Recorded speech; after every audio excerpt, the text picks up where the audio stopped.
अस्सलाम वालेकुम student, welcome to my channel V physics. कैसे हैं आप सब? चलें बच्चों, आज का लेक्चर हम स्टार्ट करते हैं। अल्लाह के नाम से शुरू करते हैं। बिस्मिल्लाहिर्रहमानिर्रहीम।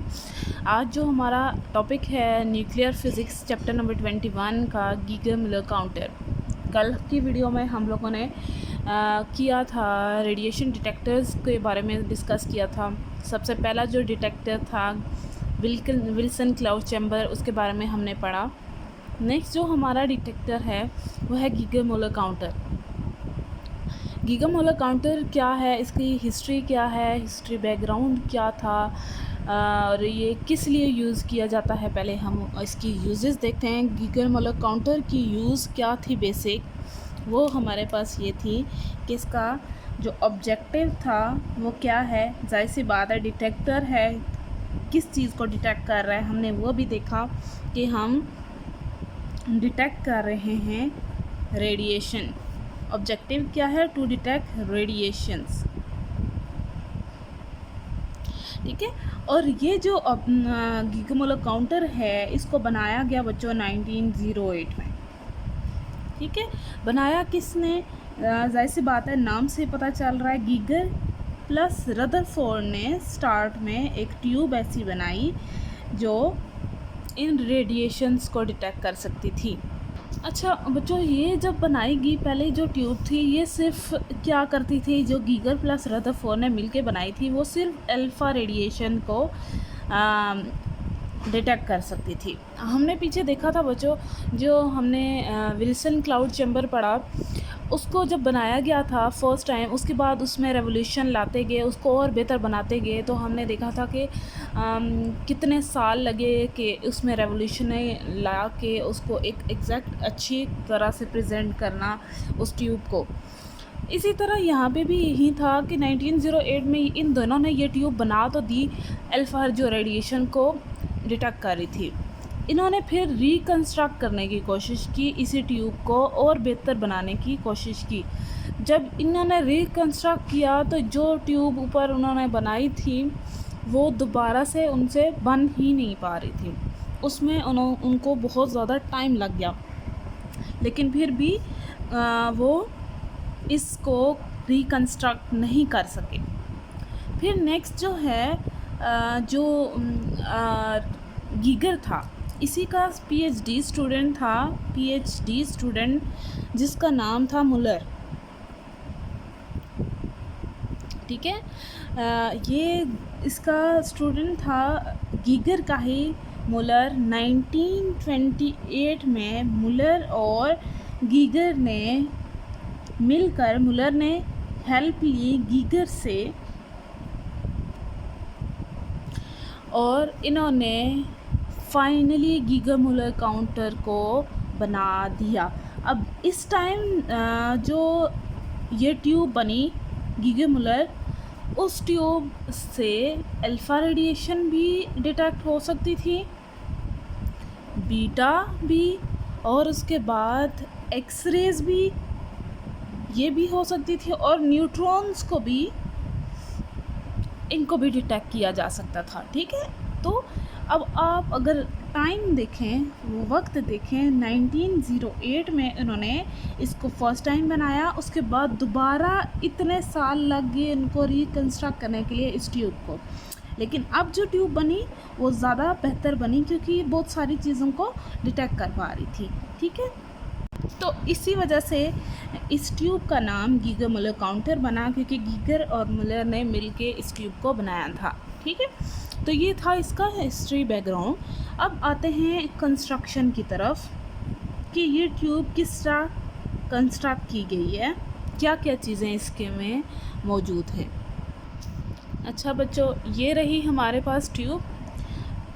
ये जो ट्यूब है इसमें ये जो ऊपर दो मेटल सरफेस हैं, मेटल की बनी होंगी, और ये दोनों मेटल की कोटिंग हुई हुई है इन दोनों सरफेस के ऊपर। एक ये कॉर्नर और दूसरा ये कॉर्नर, ये एक्ट करेगा एज अ कैथोड,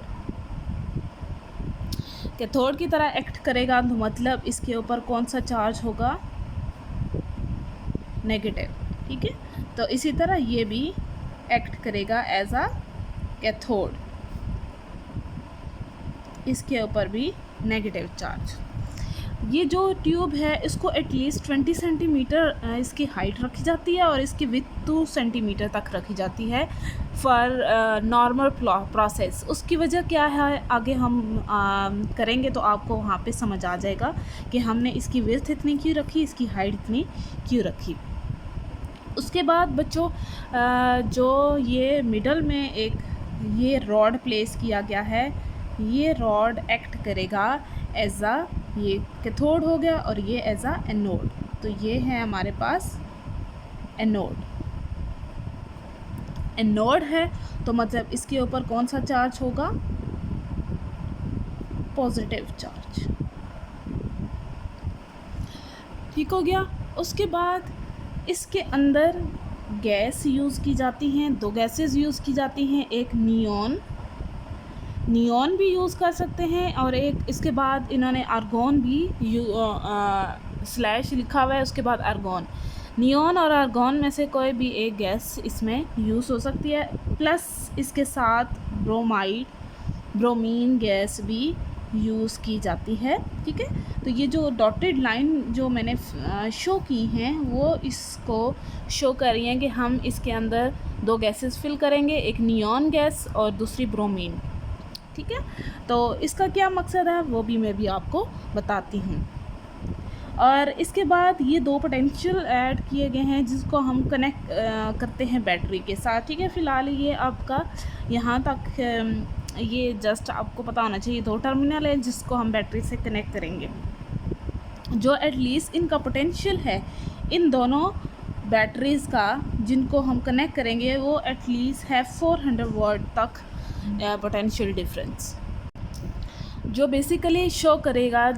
इसको हम कनेक्ट करेंगे आगे किसी वोल्ट मीटर से या एम मीटर से, जो हमें जब यहाँ पे करंट इस ट्यूब में से पास होगा तो वो हमें करंट को शो करेगा। अब दूसरा जो नियॉन और ब्रोमीन गैस है ये बहुत इंसुलेटर है, इंसुलेटर की तरह ये काम करती हैं। अब ये ऐसा क्यों किया है, ये इसी वजह से, अगर आपको याद हो हमने डिटेक्ट करना है रेडिएशंस को।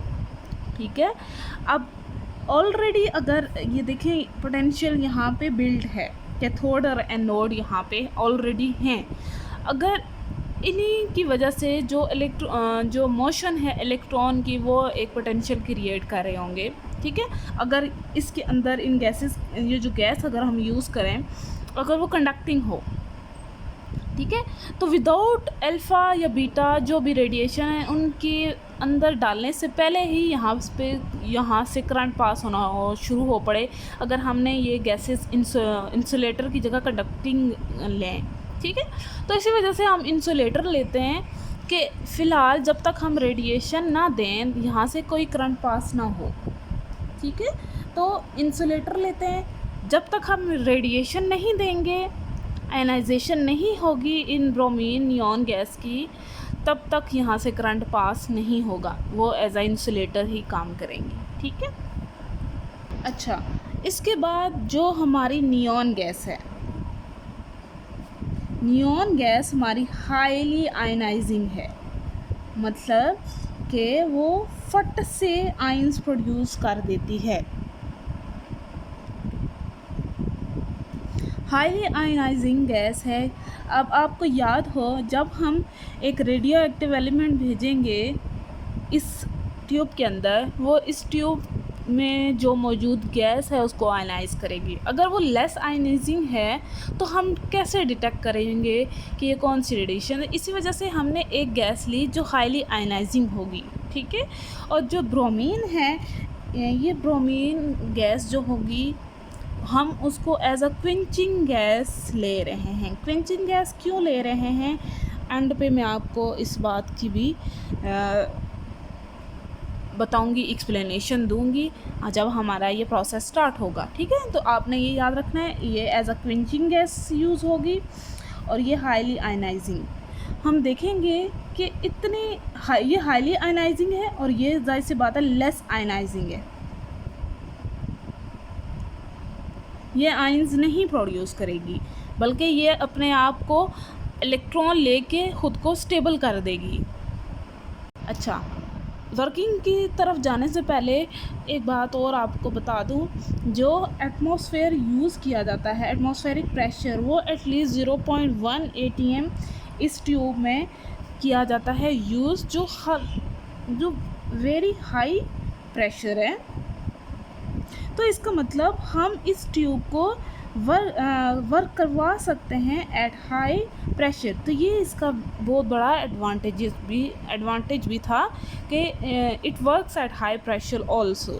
ठीक है, अब आते हैं हम इसकी प्रिंसिपल की तरफ। अच्छा बच्चों, प्रिंसिपल इसका क्या है कि आपको अभी मैंने बात बताई, जब यहाँ इस ट्यूब के अंदर जब तक रेडिएशन नहीं होंगी इससे कोई करंट पास नहीं होगा। करंट कब पास होगा? जब इस ट्यूब के अंदर आयनाइजेशन होगी।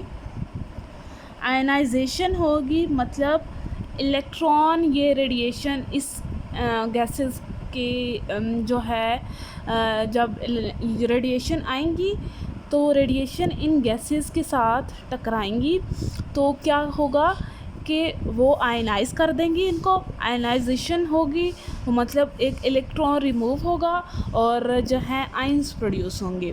ठीक है, ड्यू टू दिस तो जो है हमारे पास इलेक्ट्रॉन यहाँ से रिमूव हुआ, वो जाहिर सी बात है इलेक्ट्रॉन के ऊपर नेगेटिव चार्ज होता है, वो पॉजिटिव चार्ज की तरफ जाएगा।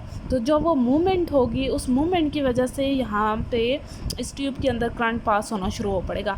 वो कब होगा? जब रेडिएशन आके आयनाइज़ करेंगी इन गैसेस को, और गैस आयनाइज़ होने के बाद इलेक्ट्रॉन रिमूव करेगी, और रिमूव होगा इलेक्ट्रॉन जब वो मूवमेंट करेगा टुवर्ड्स द एनोड, तो तब करंट पास होगा। ये हमारा था प्रिंसिपल ऑफ गीगर-मूलर काउंटर या गीगर-मूलर ट्यूब। ठीक है, अब आते हैं इसकी ज़रा वर्किंग के ऊपर। अच्छा, अब हमने कुछ रेडिएशन इस ट्यूब के अंदर फॉल की, रेडिएशन आई, ये गैसेस थी, नियॉन गैस थी। नियॉन गैस ही हाईली आयनाइजिंग है तो वही आयंस प्रोड्यूस करेगी। नियॉन गैस थी तो इस गैस के साथ ये टकराया। अब यहाँ आयनाइजेशन वाला प्रोसेस याद रखिएगा, जब भी कोई रेडिएशन आएगी, आगे जो एटम पड़ा है, एटम का क्या है, वो उसका न्यूक्लियस है, उसके शेल्स हैं। इसके पास इतनी एनर्जी होगी जितनी एनर्जी इस इलेक्ट्रॉन के किसी भी शेल के बराबर हुई या जो ग्रेटर हुई, वो क्या करेगा, इसके इलेक्ट्रॉन को यहाँ से निकालेगा बाहर, प्रॉपरली इसको बाहर निकाल देगा, इसके इलेक्ट्रॉन को यहाँ से कम्प्लीटली रिमूव कर देगा। तो इस प्रोसेस को हम कहते हैं आयनाइजेशन, कि that remove completely electron from an atom. तो जब ये इस एटम के साथ टकराया, ठीक, तो इसने इलेक्ट्रॉन रिलीज़ कर दिया। अब वो इलेक्ट्रॉन बाहर निकल आया इस एटम से। जब भी कोई भी रेडिएशन इंटरेक्ट करेगी किसी भी एटम के साथ, यहाँ जो एटम ले रहे हैं हम नियॉन गैसेस का, इलेक्ट्रॉन रिलीज़ हो गया, इलेक्ट्रॉन नेगेटिवली चार्ज है, और साथ में भी हम कहते हैं कि वो कौन सा चार्ज छोड़ देगा, पॉजिटिव चार्ज। ठीक है, आयन भी रिमूव होगा, आयन भी साथ में इसके वो क्या करेगा, रिमूव करेगा, छोड़ देगा। जब इलेक्ट्रॉन यहाँ से निकलेगा, इलेक्ट्रॉन के निकलते ही साथ में एक पॉजिटिव आयन भी जनरेट होते जाएगा। ठीक है, सॉरी, एक जनरेट होगा। ठीक है, तो एक साथ में पॉजिटिव आयन। अब इलेक्ट्रॉन के ऊपर नेगेटिव चार्ज था तो वो उसको ये एनोड अपनी तरफ अट्रैक्ट करेगा, नेगेटिव पॉजिटिव को अट्रैक्ट करता है। तो अब इसके रास्ते में अब ये इसको जाना है पॉजिटिव की साइन की तरफ, एनोड की तरफ। अब जब यहाँ से एनोड की तरफ जाएगा, उसके रास्ते में हम देख रहे हैं ऑलरेडी और नियॉन के एटम मौजूद हैं। अब इस इलेक्ट्रॉन की अब देखते हैं कि इधर एनोड है और इधर कैथोड है। अब ये क्या करेगा, एनोड इसको अपनी तरफ खींचेगा, कैथोड उसको वहाँ से धकेलेगा। अब देखें, एक चीज़ उसको नीचे खींच रही है और ऊपर से भी एक चीज़ उसको और नीचे कर रही है, दूर धकेल रही है। अब यहाँ जो चीज़ थी उसका पोटेंशियल ज़ाहिर सी बात है डबल हो गया है, पोटेंशियल ज़्यादा हो गया है, डबल नहीं हो गया, सॉरी, जो भी है, जो पहले था जब वो वहाँ से निकला, इसका पोटेंशियल इसने भी दिया, ये इसको जो कैथोड है दूर धकेल रहा है और एनोड उसको अपनी तरफ खींच रहा है, तो इसका पोटेंशियल ज़्यादा हो गया। अब यहाँ जो रास्ते में इसके और नियॉन एटम हैं, वो उन एटम को क्या करेगा, अब ये इलेक्ट्रॉन आ रहा है, ठीक है, अब इस इलेक्ट्रॉन के पास इतनी एनर्जी है जो अगले नियॉन के एटम हैं उसके इलेक्ट्रॉन को रिमूव करने की। अब हमारा वो इलेक्ट्रॉन इतना एनर्जेटिक हो गया ये वाला कि अगले एटम के इलेक्ट्रॉन को वहाँ से रिमूव करवा रहा है। तो यहाँ जो रास्ते में आया उस इलेक्ट्रॉन को उसने रिमूव कर दिया, ठीक है। तो इस तरह एटलीस्ट जो इलेक्ट्रॉन रिमूव हुआ था वो फर्दर 2 इलेक्ट्रॉन को भी एटम से रिमूव करवा सकता है, एटलीस्ट कम से कम 2 इलेक्ट्रॉन आगे वो रिमूव करवा सकता है, ठीक है। तो मतलब अब वो इलेक्ट्रॉन जो रेडिएशन ने क्या किया, एमिट किया, रेडिएशन ने रिमूव किया, नॉकआउट कराया थ्रू रेडिएशन, रेडिएशन के थ्रू जो इलेक्ट्रॉन रिमूव हुआ, ठीक है, उसको हम कहते हैं primary electron.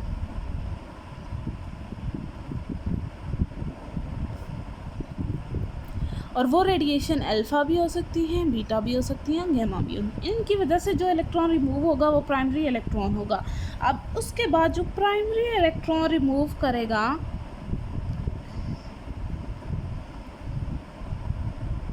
Remove electrons, that electron क्या कॉल्ड सेकेंडरी इलेक्ट्रॉन,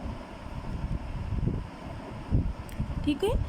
अब एटलीस्ट 2 इलेक्ट्रॉन, प्राइमरी जो है वो एटलीस्ट 2 इलेक्ट्रॉन रिमूव कर सकता है, primary electron remove at least 2 electron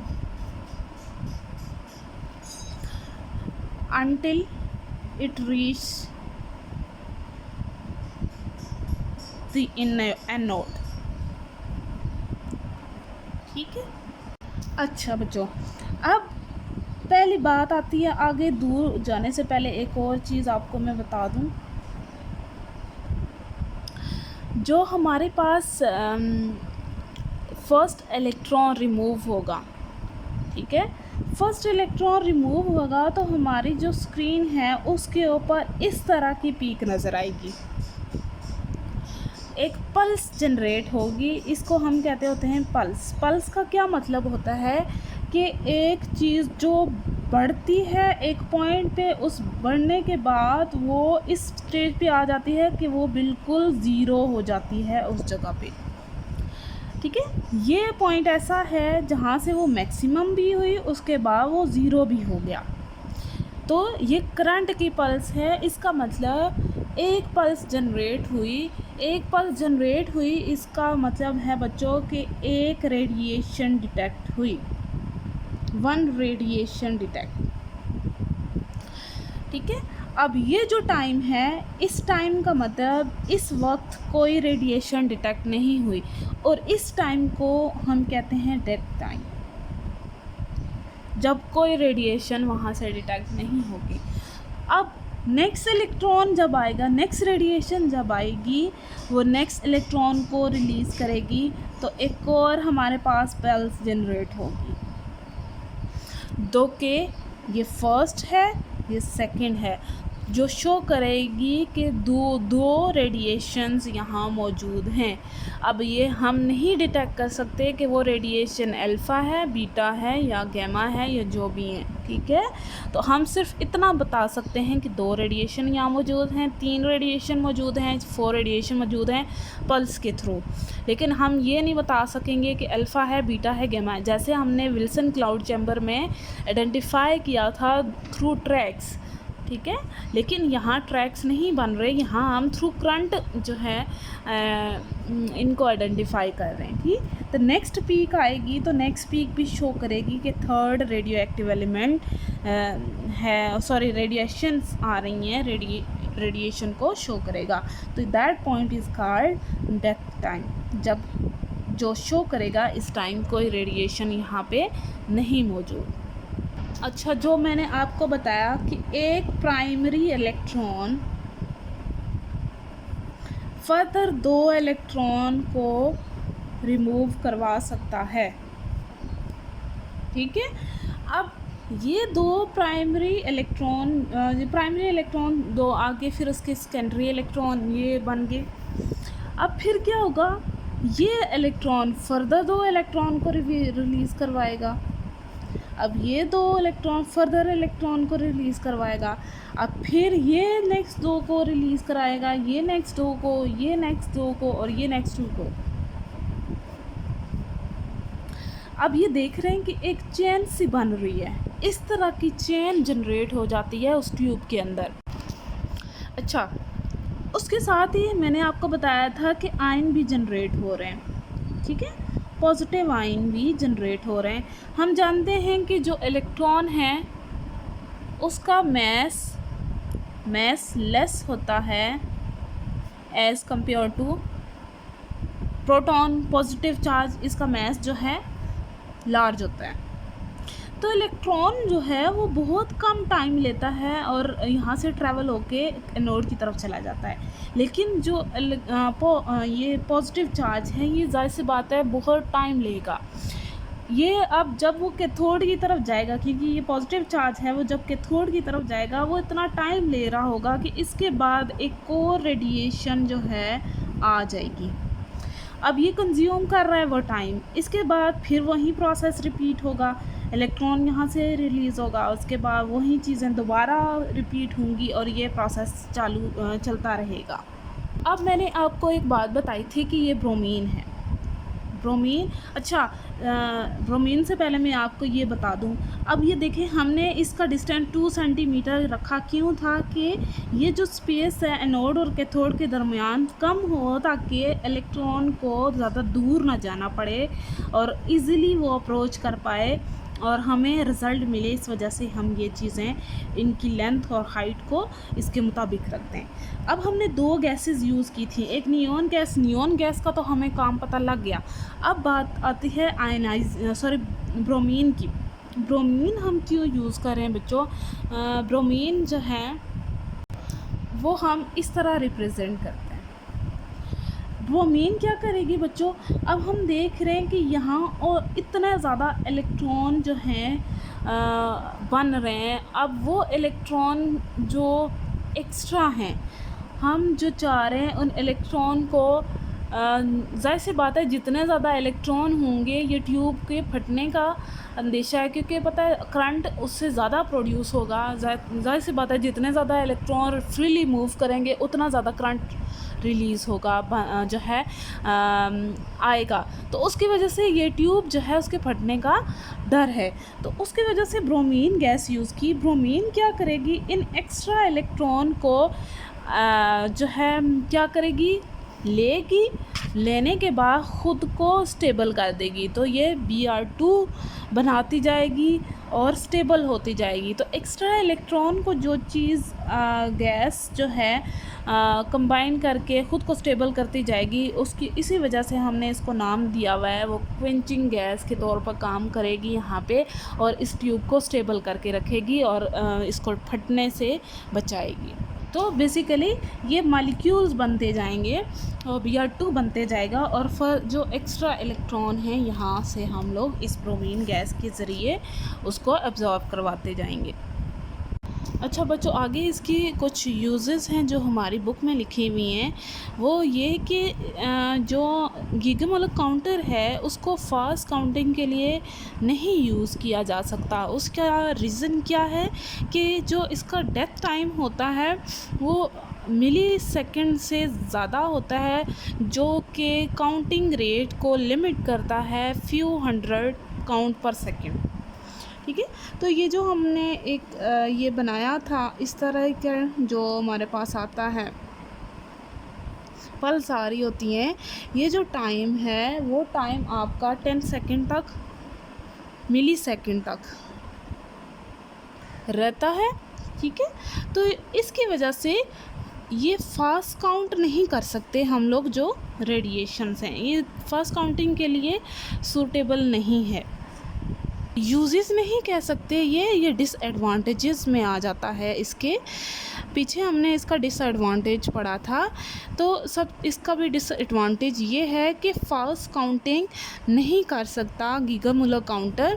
fast counting अगला जो डिटेक्टर है हमारा वो है सॉलिड स्टेट, वो कर सकेगा। ठीक है, वो इंशाल्लाह हम कल की वीडियो में करेंगे और उसमें हम लोग उसको देखेंगे कि उसका वर्किंग क्या है, उसकी कंस्ट्रक्शन क्या है। ठीक है, आज का टॉपिक बस यहाँ तक कि अभी मैं आपके लिए वो इसकी थोड़ी सी पिक्चर्स जो हैं गीगा मुller काउंटर की वो मैं शेयर करूँगी आपसे, तो वो आप देख लें कि किस तरह का पैटर्न हमें मिल रहा होता है जब रेडिएशंस ट्यूब के अंदर जाती हैं, और वो जो हमारे पास ये इस तरह की इलेक्ट्रॉन की चेन बनती है वो कैसी बनती है। ये बच्चे फिगर देखें, एक आपके पास ये भी है जिसमें देखें इलेक्ट्रॉन जो हैं रिमूव हुए हैं और साथ में पॉजिटिव साइन छोड़ते जा रहे हैं। एक और ये फिगर देखें जो एवलांच शो हुआ है, जो चेन बनती है वो कैसी बन रही है। ठीक है, उसके बाद ये फर्दर जो इलेक्ट्रॉन आते हैं उससे जो चेन बन रही है ये आपके सामने इस तरह की ट्यूब के अंदर बनती हैं। आज का टॉपिक बस यहाँ तक कि सब्सक्राइब और लाइक लाजमी करिएगा। Thank you so much. मिलते हैं फिर कल की वीडियो में, कल के लेक्चर में। फ़िलहाल के लिए अल्लाह हाफ़िज़।